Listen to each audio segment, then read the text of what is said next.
is Hunger Action Day, and throughout September, several state organizations, including Giza Credit Union, Second Harvest, and Food Lifeline, are working to raise awareness and generate support for those impacted by hunger across Washington. Joining us in studio is the Director of Advocacy and Public Policy at Food Lifeline, Cyzyewski. Aaron, good morning. Thank you so much for being here today. Thank you. Good morning to you. This is a big issue and something that needs to be discussed, so let's get right into it. Right now, 137,000 Washingtonians are at risk of losing their SNAP benefits due to the Trump administration's recent funding cuts.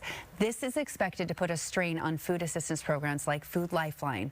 Is the organization bracing for an influx of in need? And if so, what's being done to help prepare for this? Yeah, absolutely. This is unfortunately a very terrible time for this to be happening. We really haven't recovered from the pandemic. Right. So food insecurity now is higher than during the peak of the pandemic. And so the thought of now seeing a very significant reduction in federal support is pretty troubling. Yeah, and I can imagine there are so many people who do work full-time jobs and they're still using these benefits and they're still having to come to places like Food Lifeline, you know, after they pay their rent. Do they have enough for groceries? Are you seeing an influx of that because of a lot of this? Yeah, absolutely. And that's why Hunger Action Day is so important, because this is a month where we really are able to invite people throughout Western Washington to join us in our mission work. And there's so much to do, so much opportunity. And that we did successfully work through a pandemic.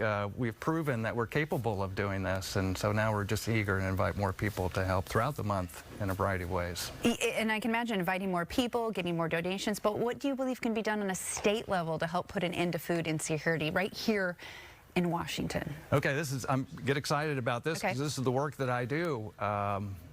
We have an opportunity going into the next state legislative session to essentially help better align how government works for its hunger response.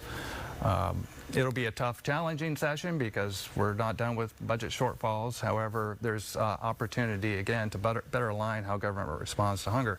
I'm excited that State Representative Christine Reeves has introduced a bill calling for a statewide food security strategy.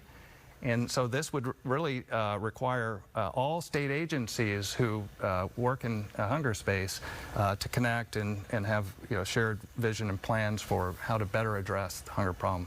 We want to be part of that conversation and are really opening up the invitation to our donor supporters and others, advocates, to also contribute to that thought process. So even though every state legislative session is challenging, this one will have a little different impetus, and we're kicking off with Hunger Action Month as a way to invite people visit our website, sign up on our advocate list, and be part of this conversation to help to work with lawmakers to hopefully come up with a better solution to the hunger problem. Yeah, and collaboration is key. And like you mentioned, Hunger Action Month is here. Tomorrow is Hunger Action Day. That's September 9th.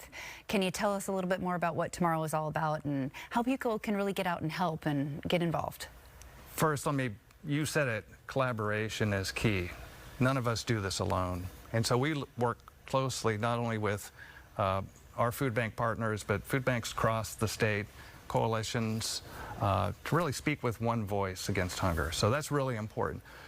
Tomorrow is about elevating your voice to your state and federal elected officials.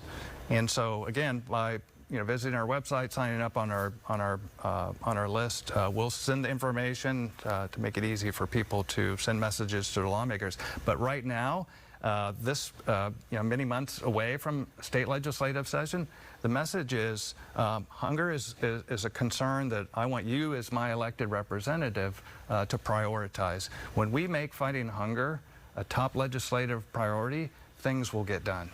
Things do get done when people move together, like you said.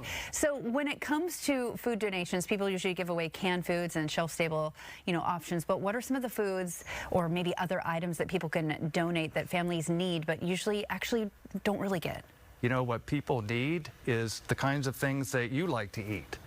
And so having a diversity of food available at a food pantry, at a food bank is so important. perishable items. Culturally desired foods are so important. This is what is most requested by all of our agency partners who we're connected with. About 40% of the food that ends up on the shelf of the local food pantry comes through Food Lifeline's warehouse, and that's why helping us helps food banks all across Western Washington. Well, Aaron, thank you so much for being here today, and thanks for coming in and help spreading the word about what can be helpful to get done and collaborate together. It's my pleasure. Thank you. All right. Throughout the month of September, Giza Credit Union will be matching up to $25,000 in donations to Food Lifeline. And for more information on volunteer opportunities in Western Washington, head to our website at fox13seattle.com.